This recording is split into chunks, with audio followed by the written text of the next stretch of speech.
वो था introduction of mechatronics. ठीक है, अब हम लोग बात करते हैं एप्लीकेशन ऑफ मैकाट्रॉनिक्स की। तो एप्लीकेशन कहाँ कहाँ है मैकाट्रॉनिक्स की? Like automatic machines, fan and photocopier machine, dishwasher, air conditioner, elevator control, automatic washing machine, flexible manufacturing system and robotics and extra many more places where we use the mechatronics. जैसे मैंने आपको कल या first class में बहुत सारे example ही बताए थे। जैसे हम बात कर रहे हैं कि वॉशिंग मशीन की बात कर रहे हैं, तो वॉशिंग मशीन में मैकाट्रॉनिक्स कैसे यूज में आ रही है ना? तो वॉशिंग मशीन के अंदर हमारा क्या होता है कि ड्रम होता है। ड्रम में हम क्या करते हैं, कपड़ों को उसके अंदर डालते हैं, है ना?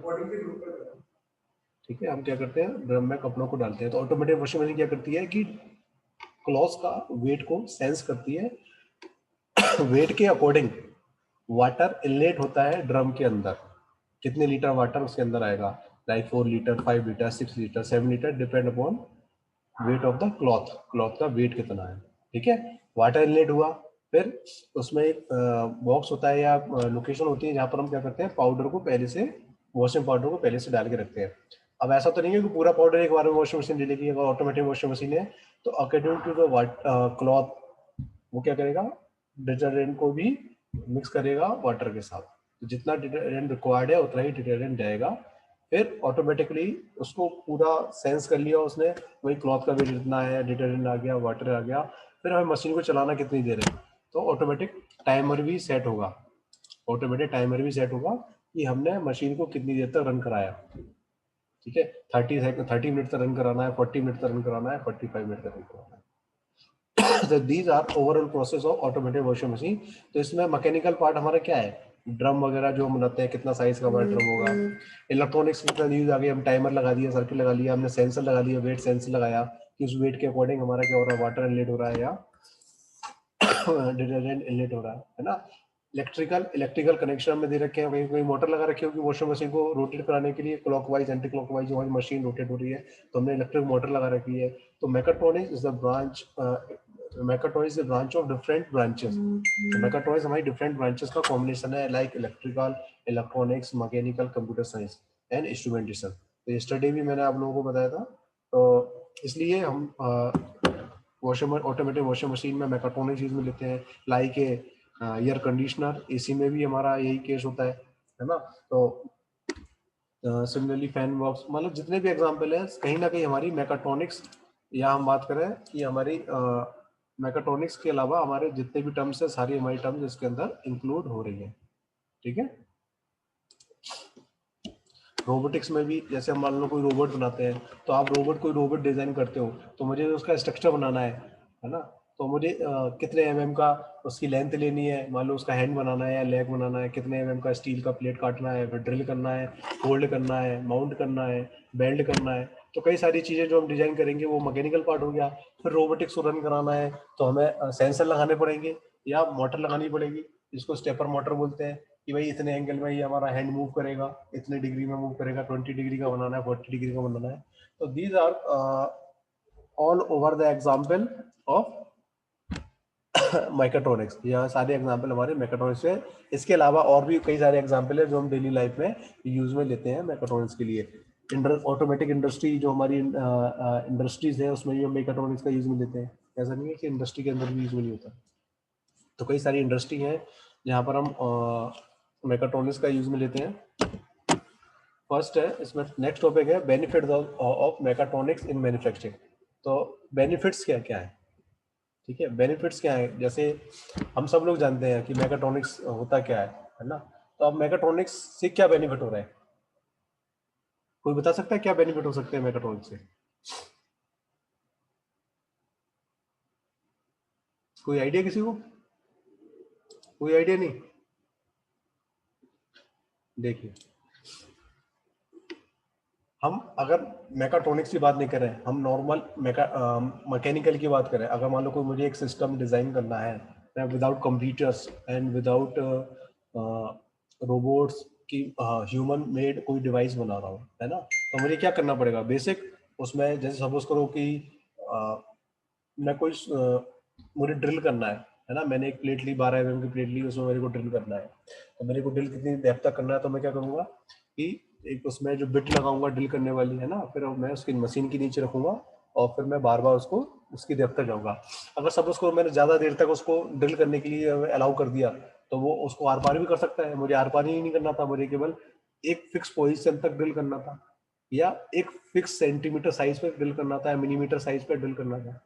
तो अगर हम ह्यूमन मेड ये चीजें करते हैं तो हमारा क्या होगी, may be probability of error, और मे बी आइडेंटिकल पीस हमारे इंट्रोड्यूस नहीं होंगे, या तो आइडेंटिकल हमारे पीस नहीं बनेंगे, या फिर वो इंट्रोड्यूस नहीं होंगे आइडेंटिकल, और या फिर वो क्रिएट नहीं होंगे एक्यूरेटली। अगर हम इनको एक्यूरेटली डिजाइन करना है या आइडेंटिकल डिजाइन करना है, तो हमें क्या करना होगा, इनको कंप्यूटर से जोड़ना पड़ेगा, या इंस्ट्रूमेंटेशन यूज में लेना पड़ेगा, या ऑटोमेशन यूज में लेना पड़ेगा, जिससे हम इसकी एक्यूरेसी को, ठीक है, इंक्रीज कर सकें, इसके परफॉर्मेंस को हाई कर सके, या ओवरऑल डिजाइनिंग को या बढ़ा सकें, जिससे हम मैन्युफैक्चरिंग कर रहे हैं उसकी हमारी जो वो क्या परफॉर्मेंस है वो हमारी हाई हो जाए। तो कई सारे बेनिफिट है, मैकाट्रॉनिक्स को हम इंक्लूड करते हैं मैन्युफैक्चरिंग यूनिट में, ठीक है। जिससे हम क्या कर रहे हैं कि जो हमारी इंजीनियरिंग फील्ड में है, तो हम उसको एक्सटेंड कर रहे हैं, मार्केट के लिए तैयार कर रहे हैं, मार्केट के अकॉर्डिंग हम प्रोडक्ट को बना सकते हैं। क्योंकि मार्केट में अगर आप मान लो कोई मोबाइल फोन लेने जा रहे हो, मैं ह्यूमन मेड विदाउट कंप्यूटर की मदद से बनाऊं, तो जरूरी नहीं है सारे आइडेंटिकल बने। तो क्या आप एक एक खोल के देखोगे क्या इसमें, या इसमें ये हमारा स्क्रीन का साइज में किनारे से बड़ा हो रहा है, प्लास्टिक कट गया, अंदर से ज्यादा हो गया, ऐसा हो गया, तो आप लोगे क्या किसी प्रोडक्ट को? नहीं लोगे। हम चाहते हैं कि हमारा जो डिवाइस या प्रोडक्ट बने वो accurately same same same size का, या यूनिक शेप या यूनिक साइज का हो, और जो प्रिसाइज हो, है ना, जिसके अंदर एरर की प्रोबेबिलिटी कम से कम हो। तो वही चीज आप लोगे ना, या कोई डिफेक्टिव पीस ले लोगे आप? नहीं लोगे।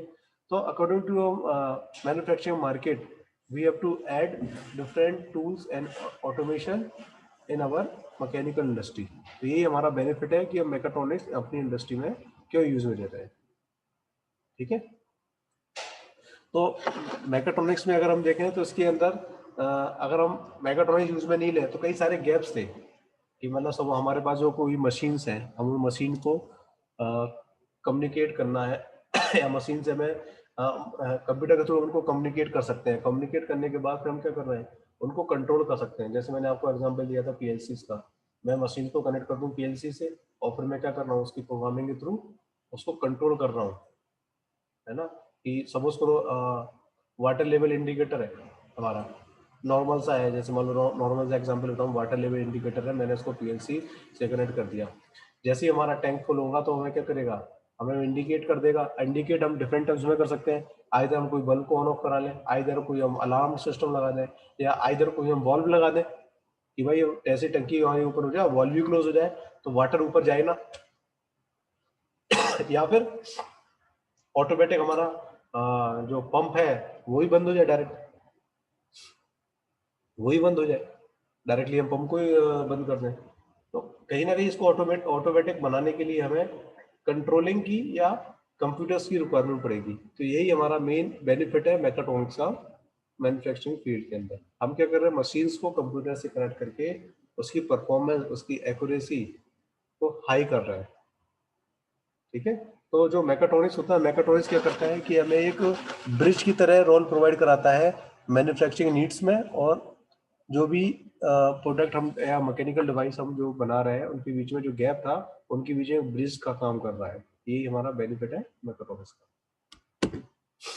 नेक्स्ट है verification and validation in mechatronics.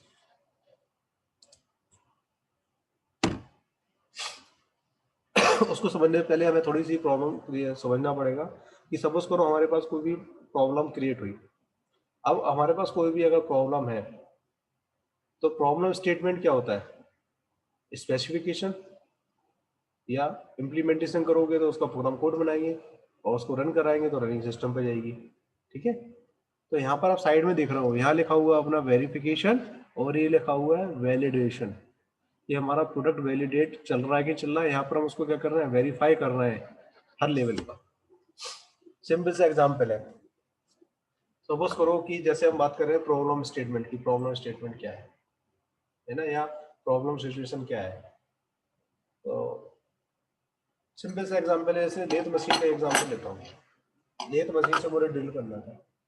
अगर मैं उसमें ड्रिल करना चाहूँ, तो अगर मैं कोई भी ह्यूमन के द्वारा उसमें ड्रिल करने की कोशिश करता हूँ, तो मुझे वो आइडेंटिकल अगर पीस बनाने, तो कई सारी एक्यूरेसी को हमें लेके चलना पड़ेगा। तो बार बार मुझे उसको नापना पड़ेगा कितने mm का मेरे पास पीस है, ठीक है, पीस सेम शेप और साइज का है या नहीं, ड्रिल करना है तो ड्रिल किस पोजीशन में करना है, लेंथ हमारी किस किस लेंथ पे ड्रिल करना है, कितने mm का ड्रिल करना है, किस पोजीशन में ड्रिल करना है। तो कई सारी चीज़ें हमें देखनी पड़ेगी। अगर इसी को हम कंप्यूटर से कनेक्ट करें, अगर हम इसी को कंप्यूटर से कनेक्ट करें, तो हम क्या करेंगे कि नॉर्मल से हम क्या करेंगे, हमने क्या किया, एक प्लेट ले ली एल्युमिनियम की या कोई भी मेटल की, जैसे आप ड्रिल करना चाहते हैं, आयरन की प्लेट ले ली, आयरन की मैंने शीट ले ली।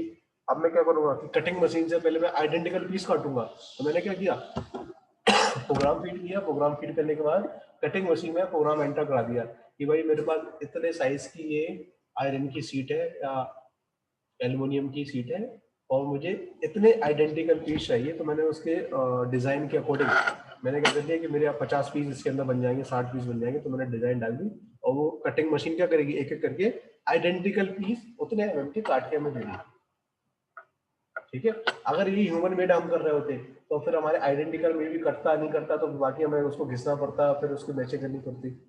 तो एक चीज तो हो गई प्रॉब्लम स्टेटमेंट, मतलब कहीं ना कहीं हम क्या, हम हमारे दिमाग में क्या आया कि हम क्या कर रहे हैं, मशीन को कंप्यूटर से कनेक्ट कर रहे हैं और उसको आइडेंटिकल पीस हम बना रहे हैं। तो आइडेंटिकल पीस बनाने के लिए मशीन को, कटिंग मशीन को कनेक्ट करना पड़ेगा हमें कंप्यूटर से या प्रोग्रामिंग से, जो कि ह्यूमन केवल प्रोग्राम करेगा मशीन को, ना कि खुद कटिंग करेगा। तो मशीन क्या कर रही है, एक्यूरेटली सेम सेम के एंड सेम साइज के आयरन की सीट को या एल्युमिनियम जो भी सीट है उसमें आइडेंटिकल पीस को कटिंग कर रही है। तो मतलब मेन हमारा पहला स्टेटमेंट तो ये हो गया भाई कि हमें क्या करना है, हमारे पास एक आयरन या सीट होनी चाहिए। अब उसका साइज हमें पता होना चाहिए, भाई इतने इतनी बड़ी साइज की है तो इसमें इतने पीस निकलेंगे आइडेंटिकल। तो वो प्रॉब्लम स्टेटमेंट में हमें सब हमारे पास पहले से डिफाइन होगा। अब हमने भाई सीट काट ली, अब आगे हमें ड्रिल करना थे। तो हमारा नेक्स्ट स्टेप क्या हुआ, मेन मोटिव तो हमारा ड्रिल करना था ना, मेन मोटिव तो ये थोड़ा था कि आइडेंटिकल हमारे पीस बन जाए केवल, हमें ड्रिल करना है। तो हमें इम्प्लीमेंट करना पड़ेगा भाई कि हमें अब ड्रिल करना है तो कितने तक हमें ड्रिल करना है, ठीक है, किस पोजीशन में ड्रिल करना है, ठीक है। तो हमें क्या करना पड़ेगा कि जो पिक एंड प्लेस मशीन है वहां पर हम क्या करेंगे, आइडेंटिकल पीस को एक एक करके रखेंगे। उस पोजीशन में रखने के बाद वो उनको सेंस करेगा भाई इसकी लेंथ और विड्थ कितनी है, और उसके सेंटर में हमें करना है या कहाँ करना है ड्रिल। तो वो हम क्या करेंगे, पूरा प्रोग्राम अपने पीसी में सेट करेंगे, अकॉर्डिंग टू योर प्रोग्राम वो उस पोजीशन पे क्या करेगा, ड्रिल करेगा, है ना। ड्रिल करने के बाद क्या होगा कि हमें मालूम पड़ जाएगा किस पोजीशन पे हमारा हमने ड्रिल किया है, ठीक है। तो वो हमारा जो भी हम इसके लिए प्रोग्राम बनाएंगे, इम्प्लीमेंट करेंगे, वो हमारा इम्प्लीमेंटेशन या प्रोग्राम कोड कराएगा। फिर हम चेक करेंगे भाई कि ओवरऑल सिस्टम हमारा रन कर रहा है नहीं कर रहा, वो रनिंग स्टेट में होगा। तो जो हमारी प्रॉब्लम सिचुएशन थी और हमने उसको रनिंग मोड में रन कराया, डेट इज कॉल्ड वैलिडेशन, कि वैलिड है कि नहीं है, ठीक है। और हमने जो प्रॉब्लम सिचुएशन थी, हमने पहले प्रॉब्लम को सोचा, भाई प्रॉब्लम में क्या क्या चीजें हमें चाहिए। जैसे मुझे ड्रिल करना था, तो मैंने सोचा कि मेरे को आयरन या एल्युमिनियम की शीट होनी चाहिए, फिर मेरे को इतने mm के उसके पीस होने चाहिए, फिर मुझे इस पोजीशन में ड्रिल चाहिए। तो मेरे पास क्या था कि स्पेसिफिकेशन 3 चीजों की, मुझे क्या क्या करना है, स्पेसिफाई क्या करना चाह रहे थे। फिर मैंने उसके अकॉर्डिंग इम्प्लीमेंट किया उसको और फिर उसको रन किया। तो डेट इज कॉल्ड वेरिफिकेशन, कि हम प्रोग्राम स्टेटमेंट को हमने स्पेसिफिकेशन ली, स्पेसिफिकेशन को हमने इम्प्लीमेंट किया, इम्प्लीमेंट से प्रोग्राम कोड से हमने उसको रन कराया। इसको स्टेप बाय स्टेप वेरीफाई कर रहा है।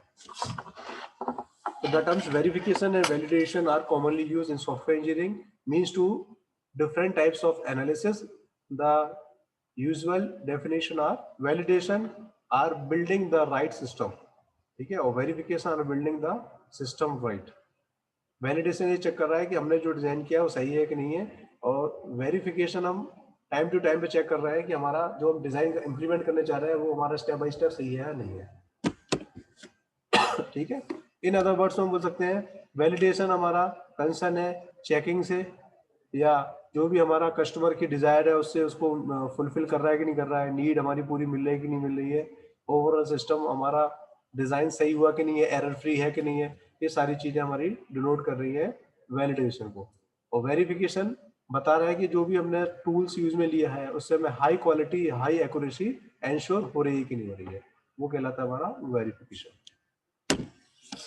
ठीक है, तो जो अगर हम बात करें इनके बीच में क्या रोल है स्पेसिफिकेशन का, तो स्पेसिफिकेशन हमें ये बताता है कि हमें रिक्वायरमेंट्स हमारी क्या क्या है, उसको वैलिडेशन को रन कराने के लिए हमारी मिनी रिक्वायरमेंट क्या क्या है। जैसे मैंने बोला कि भाई मेरी रिक्वायरमेंट थी ड्रिल करना है भाई इतने एमएम का, लेकिन उसके बीच में मुझे आयरन की सीट पे करना है, एल्यूमिनियम सीट पे करना है, कितने आइडेंटिकल पीस पे करना है या कहाँ किस पोजिशन करना है, दीज आर द स्पेसिफिकेशन। तो ये हमें स्पेसिफिकेशन के थ्रू जो मीट कर रहे हैं वो हमारा वैलिडेशन कहलाएगा। और वेरिफिकेशन टाइम टू टाइम हम हर चीज को वेरीफाई करेंगे with the help of software से, टेस्ट करेंगे, डिजाइन करेंगे, एनालिसिस करेंगे कि हमें वो प्रॉपर प्रोडक्ट मिल रहा है कि नहीं मिल रहा, प्रॉपर सेविंग साइज का मिल नहीं रहा है। These are the overall of validation and verification. ठीक है, रिमेनिंग कल पढ़ेंगे।